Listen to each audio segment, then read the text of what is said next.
Hi, my name is Masood and you're watching Swift English Learning. Today we are going to learn how to speak basic English in just 5 minutes. Are you ready?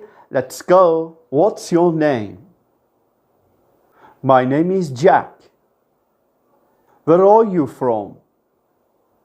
I'm from France. Nice to meet you. How is it going? Great, thanks. Great.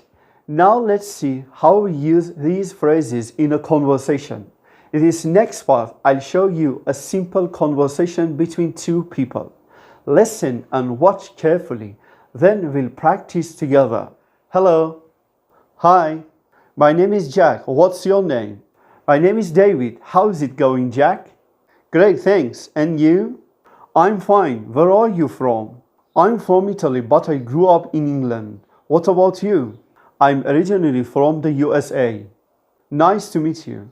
Nice to meet you too. Now that you've seen the conversation, let's repeat the key sentences. Ready? Let's go. Hi. My name is Jack. How is it going? Great, thanks. And you? Where are you from? I'm from Italy. Nice to meet you. Today you learned how to introduce yourself and have a simple conversation in English. If you liked this video, don't forget to like and subscribe. See you next time.